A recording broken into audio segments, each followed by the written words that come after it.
Hi guys, it's Cassim and welcome to this week's episode of Journal Entries. We're now on week number 3.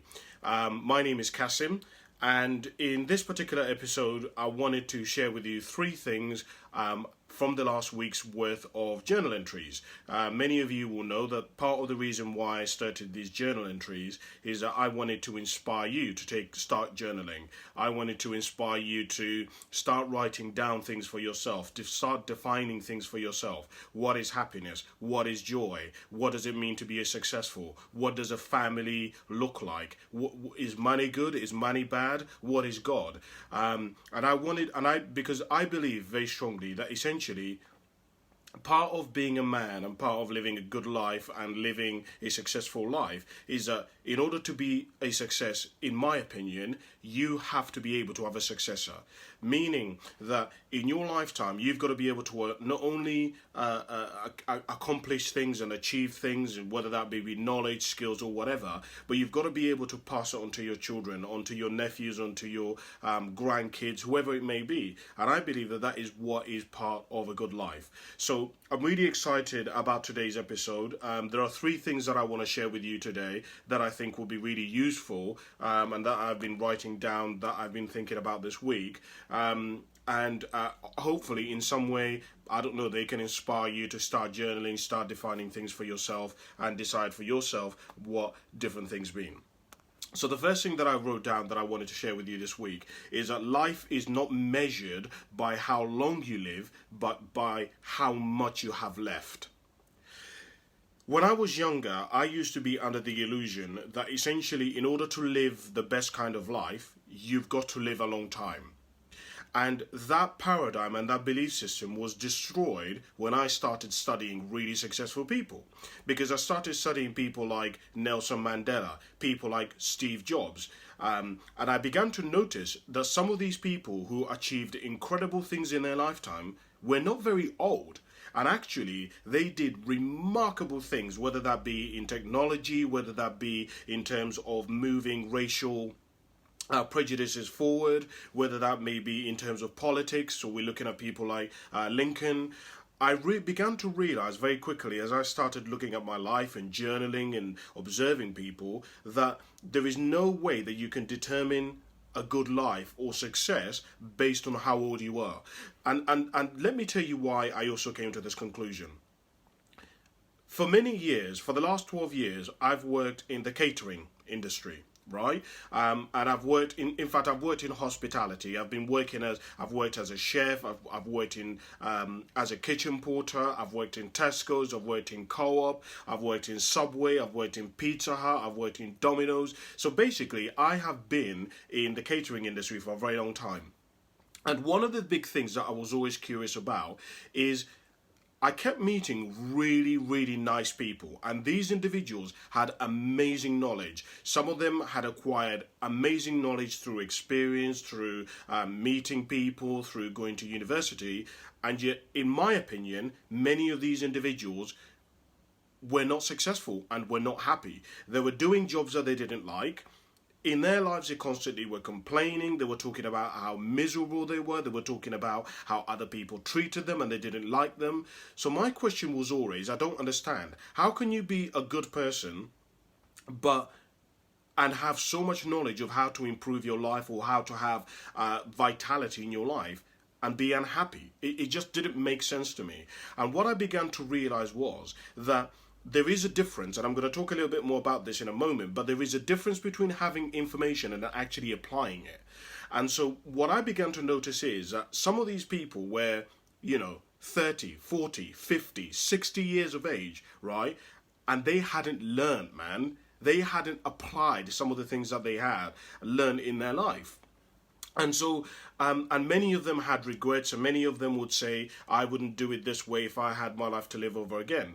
And so what I began to realize and I began to notice is that really to live a good life, it isn't about living until you're 60, 70, 80 years of age. Because some people have lived to 60, 70 years of age and have loads of regrets and they're unhappy still, right? So the duration of your life is not an indicator to the success of your life. Does that make sense? So meaning that as you get older, you won't just naturally become successful. You won't just naturally become happier. Many of you who are listening to this, you know people in your own life who are actually like 50, 60, 70 years of age, and they're miserable. They hate life, they hate their neighbors, they hate food, they hate the world, they hate politics, and it's like, Jesus Christ. Many of you who are listening to this, you know people in your life who are like 50, 60, 70, and they've lived for like 40, 50 years of their working life, and they have nothing. And you're thinking to yourself, how can you be like 50, 60, 70 years of age and you've been working for like 40 years and you have nothing? You don't even own a home, right? And it's like, what's going on, man? You don't have savings, you have nothing, right? And so what I would share with you is, I ask you to yield these words and to really take them on. As you get older, things are not just going to naturally get better. I promise you of this. Because you've seen it. You've seen proof that people who are older aren't naturally happy. You've seen proof that people who are older are not naturally successful, which I think is what most of us want.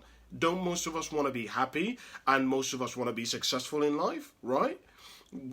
Obviously, depending on how we define success. I love something that I once read. I read a quote that said this: some people die at age 25 but are not buried until they're age 75.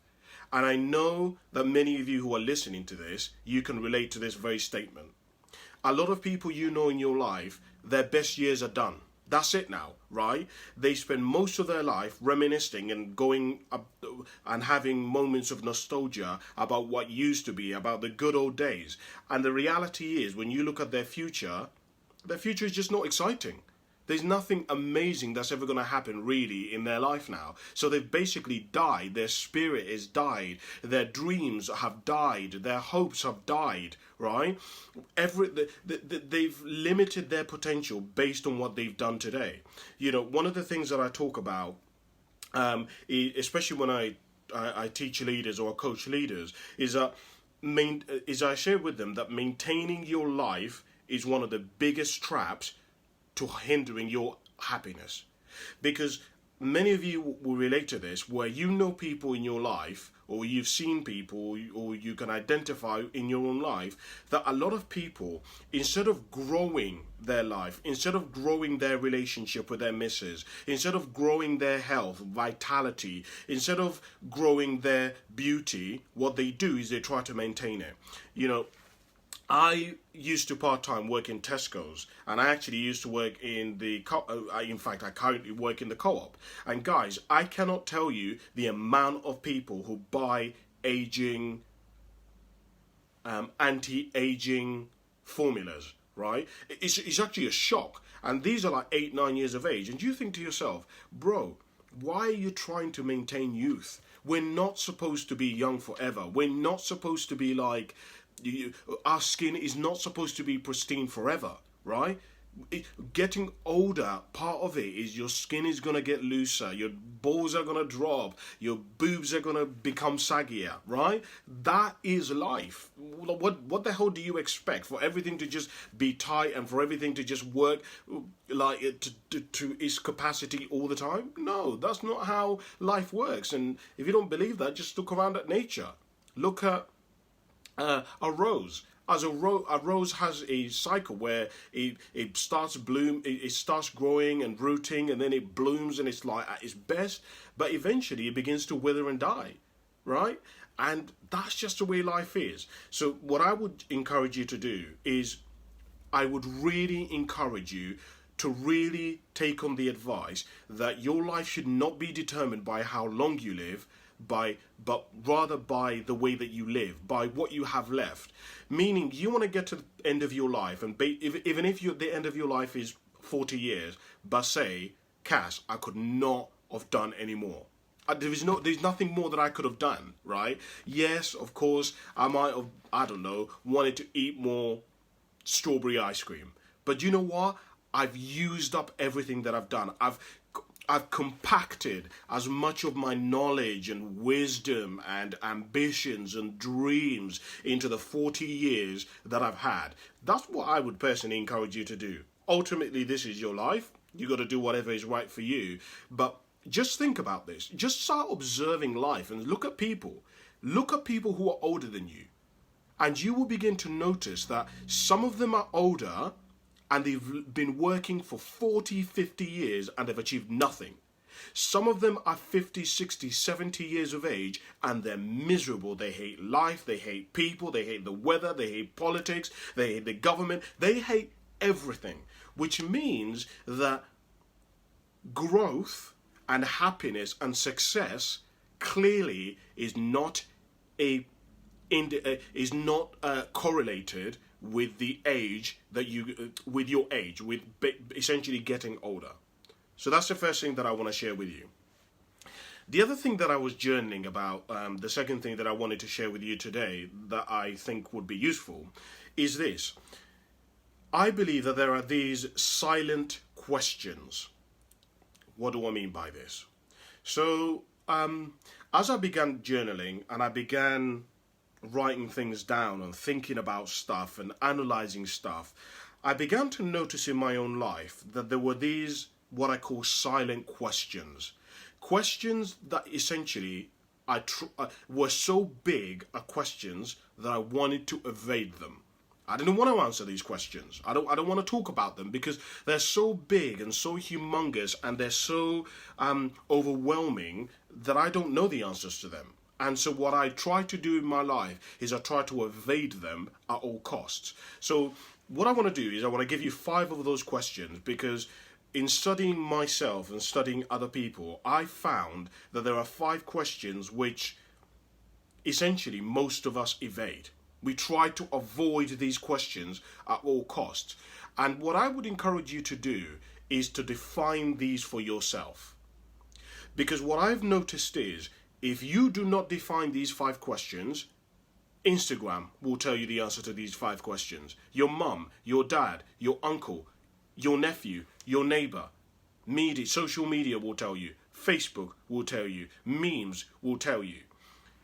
It is really, really, really important to define these questions for yourself. Because what I've noticed is every single one of us will be able to relate to these questions. Every single one of us is in the pursuit for the answers to these questions. Every single person that you know, if you ask them if they've ever thought about these questions, I guarantee you that they have. So I would encourage you to look at them. These are the 5 questions. Number 1 is, who am I? I would encourage you to define for yourself that answer. Who are you? I'm not talking about your name, because clearly if we remove your name, some people get married and they change their name, but they don't obviously die, they don't disappear, right? So who are you if we remove your name? I'm not talking about what you do as a job, because I ask some people, who are you? And people say to me, I'm a waiter, I'm a doctor, I'm an accountant.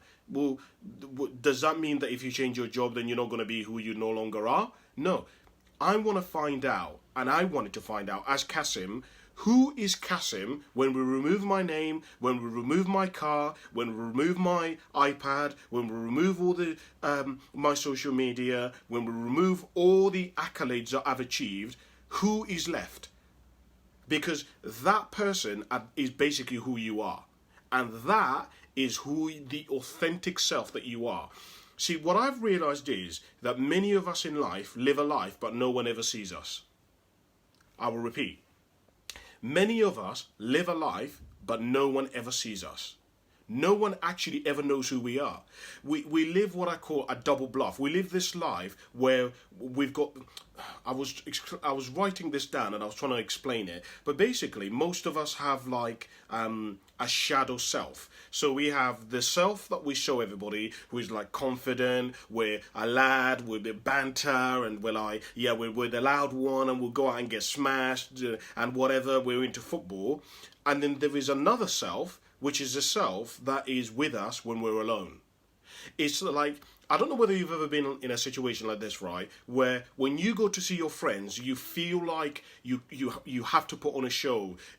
you basically use a lot of your energy because you're trying to maintain this image of who people want you to be, whether that be the confident one, the jokey one, the lad one, the one that's into football, the one that always is the organized one. But when you get home, you kind of breathe easier because you're like, oh, I can now be myself. I don't have to put up a front. I don't, have to pretend like that I'm this person when I'm really not. For example, let me give you a perfect example of this. Most people, when they meet me, will make the assumption that I'm an extrovert, right? I'm always the outgoing person. I ask people loads of questions. But the actual real Cassim, I'm a really quiet person. I would much rather sit at home, watch a movie, or read a book. That's the real Cass. The Cass that people see is this confident person, this person who's like outgoing. That's not really who I am. But I do that because it helps people, it motivates people, it inspires people, it gets people involved, and essentially I play that role because that's what people essentially expect me to be. But I've defined who Cassim is. My lines do not blur. Right? In fact, actually, that's part of the reason why in my life, the word integrity has been very, very important. Because if you don't have integrity, what ends up happening is the lines blur, right? You're like, this is how you hear people say, I don't know who I am anymore, because they've been maintaining and living this false life so long that eventually it just becomes like, oh, this must be who I am. They've forgotten about who their authentic self is. So that first question that you want to define for yourself is, who are you? Second question is, what's my story? Your story is, some people's story is, well, Cassim, my parents were born into wealth. I was born into wealth. I went to a really good school. I went to uni. I kind of, I'm a good person. I'm stable. And that's where my life is. Some people are, Cassim, I'm a maverick. I like to live life on the edge. I like for things to be different. Some people's story is, I grew up in Africa. I moved to England. I struggled. We're poor. I made it through. Whatever. Basically, every single one of us has a story that we've been telling. Some people is to do with, well, I'm big boned. Some people is a story to do with, I get injured really easily. But there is a story that you keep telling people that most people don't even realize have been telling, right? You want to tell that story yourself. The narrative should be something which is positive. That's what I've realized anyway. Right? Because basically my story used to make me a victim. I used to be like, well, I'm from Africa, I have a disadvantage, I'm a person who's not very confident, I'm not very articulate at articulating basically expressing my ideas. That used to be my story, which used to make me a victim. So I changed that story. So the second question that I would ask you to define is, what's your story? Third question is, why am I here? Why are you on this planet? Why are you on Earth? In fact, let me ask you this question. Why were you born today? You could have been born 200 years ago, 400 years ago. Why are you here now? I'd ask you to think about, do you know why I was thinking about this question and why I discovered it was so important? I discovered that for your parents to have met, there are so many things and decisions that they had to make at the right time for your parents to meet, for you to be born. They say that when a man ejaculates, I think it's something like 2 billion sperm is released, or something like that. You can Google it. Don't hold me accountable to the exact figure, guys. And they say that when it's something like 2 billion sperm. Only one makes it. That one was you. Why? Some people say that the reason why you made it is because of the Big Bang. Some people say the reason why you made it is because of circumstances. Some people say the reason why you made it was because your parents, well, they just had unprotected sex and basically you were an accident, right? Some people believe that. Your parents have genuinely told you that they weren't. You were a child which wasn't expected, which basically means to you that you're an accident. I don't know. You decide that. Define that for yourself. Why you're here. Fourth question is, what can I do? This question is about potential. Let me ask you this question. Do you think you have more potential left than you've already used up? See, most people who are going to listen to this question, you think you know the answer to this question, but I know you don't. What I'm saying to you is, for example, if you see a little baby, when you see a little baby, you already know that this baby basically you've seen the baby at like 4 years old. You know for a fact that that baby has got so much more potential. The things they're going to do, the things they're going to achieve is much greater ahead of them than it is behind them. My question to you is, when you think about yourself, do you look at yourself as you have more potential ahead of you and what you're going to become and what you're going to achieve? Or do you think you've already done most of it already? Because if you think you've already done most of it already, you're going to act a certain way. If you think you were just, for example, if you are listening to this now and you're like, do you know what, Cass? Everything that has happened so far in my life has led me to a point where it's been kind of, that has been like the foundation, man. I've been getting prepared. You know, like when you're making bread, to make bread takes like, I don't know, it takes freaking, actually, let me use a different metaphor. When you're building a house, like a really big construction, like the Eiffel Tower, the foundation actually take a really, really, really long time. They take ages. But the bit where you actually build the Eiffel Tower can be done quickly. But the foundations have to be laid and the ground has to be dug up and you have to measure everything. But the actual process of putting the Eiffel Tower together in itself is pretty easy. Actually, let me go back to the metaphor of the bread. If you've ever made bread, and I only know this because I made bread recently, making bread, the process of preparing bread takes freaking ages. You have to make the bread, then you have to leave the dough to proof, then you have to take out the dough, then you have to pre-make it, and all of this it takes ages. The bit where you actually make the bread, where you put it in the oven and the bread actually cooks, is like 20 minutes. It's nothing. But it can take you like a good 8-9 hours to prepare the bread. My point to you is this. Do you believe that your life has been pre-made and you've been preparing to get to today, and as a result you're going to do amazing things, or do you think you've already done all that you want to do? This question of potential is really interesting. That's why I say to you, you want to define it. Because for most of you who are listening to this, most people you've already lived your potential. This is it now. You may be in a job and you may earn an extra, let's say, 10 grand.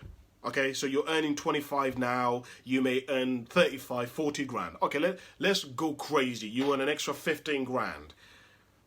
According to the data, when I look at the data in England tells us, in the UK, tells us that the average person in the UK, the average male, is only going to their salary is only going to go up by about maximum that you're going to reach is about 40 grand in the UK. That's what you're going to reach. So that tells you if you're earning 20 grand at the moment,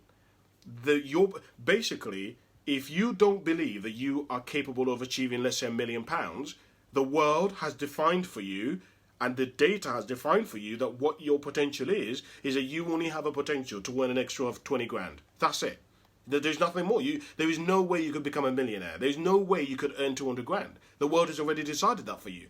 Unless you turn around and say, bullshit. No, I don't agree with that, Cass. I know I can become a millionaire. I know I can earn 200 grand, 50 grand, 80 grand. I don't know. You decide for yourself. The last question is, that I would ask you to define for yourself, that I found really interesting for me, is where are you going, man? What's your future? See, most people, there was a saying that said something like this, if you don't make your own plans, you're going to end up following other people's plans. You know, I got into a bit of an argument with a friend of mine because he said to me he was going on holiday This was last year. He said to me he's going on holiday, and I said, "Oh, nice. Where are you going?" And he was like, "Oh, I don't. I'm just going with my mates." And I was like, "So where would you have liked to go if you had a choice to go on holiday?" He was like, "It doesn't matter. I don't care. My mates invited me, and I want to go to that one." And and we got into this conversation where I was explaining to him that you want to be really careful that you don't spend your life accommodating what you would like to do and where you'd like to go so that you can be with other people. What I mean by this is, I meet a lot of people who say to me, "Cassim, I want to go traveling, but I have no one to travel with." So they dumb down the fact that they don't want to go traveling so that they can wait for somebody else to want to go traveling with them. Do you see what I'm saying? Instead of going alone or going out there and meeting somebody, some people say, "Well, Cassim, I want to write a book, but the issue is I'm dyslexia." Instead of finding a ghostwriter, what they do is they dim down their dream and they just don't do it. "Cassim, I want to become an accountant." Well, the issue is, "Cassim, I've never been to uni. I'm just not even good at tests." So what they do is they drum down their dreams and don't bother going for their dream or becoming an accountant, whether that may be going to extra classes or whatever. My point to you is, your future, what is it, and did you decide it? Did you say, "This is what I want"? Guys, it's horrible for me to tell you this, but the reality is, this is the reality because I see it all the time. Most people did not decide their future. Fact. You go ahead and find me the data that you can find that basically says that if we interviewed 100 people who that those 100 people could tell me that the life that they're going towards, they chose it deliberately. Go ahead and find me that data. I dare you. I dare you to find me 100 people who who you can genuinely say to me that they decided the future that they have. Because you won't. And I know this because I keep asking people, "Where are you going?" I keep asking people, "What are you going to be doing in 10 years?" And people hate it. That's why I call it these deciding questions, because people don't want to answer these questions. To actually make a decision about where you're going to be in 10 years is a horrible thing. Because then you basically have to become or acquire things that you aren't today. You might say in 10 years you want to write a book. That means you're going to have to go and find out how to write a book, how many pages a book is. You're going to have the knowledge. You're going to be able to put in a book. You're going to maybe get a ghostwriter. You're going to have to sit down and actually write down the different chapters. You're going to have to sit down and actually write it. It's difficult. That's why most people don't like to do it. But deep down, that's why I call them silent questions. We sit there and we're like, "Where would I like to be, man? Oh man, how much money would I like to earn?" We don't say them out loud. So that's the second thing that I wanted to share with you.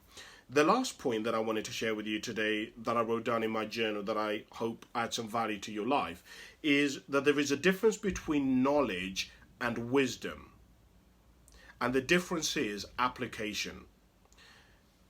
I've shared with you guys on many occasions, and it's part of the reason why, in fact, I do these, what I call journal entries, that it is possible to live a very long time and not become successful or be happy. Do you know why? Because part of it is that most of us do not apply the knowledge that we have. We just don't. How many of you genuinely know people who are actually really good with numbers but do nothing related to numbers? Nothing. Like, if you look at them, they're like you give them, let's say, like a figure where you say, "What's 500 times by 29?" They'll, within literally 10 seconds, they'll give you an answer. It's natural. They're really good at it. And then you look at what they're doing, and they're working in Tesco's, and you're like, what the hell is going on? Right? How many of you know people who are amazing with music? You know that they're creative, and the job that they're doing is data analysis. And you're thinking, what is going on, man? Like, bro, the thing that you're naturally good at, and that is you excel at, you're doing nothing towards it. It was fascinating for me to look at librarians and look at the fact that there are many librarians out there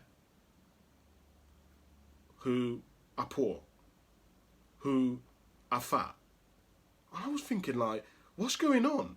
You literally work in a library where basically you can get a book of knowledge on any subject, and you're saying to me you have no money. What the hell's going on here? Literally, guys, in fact, I'm going to do it right now because I want to see something. So bear with me.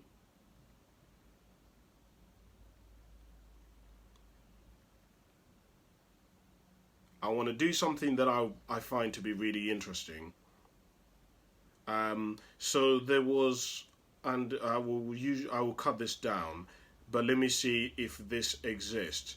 So if no, so the answer, okay.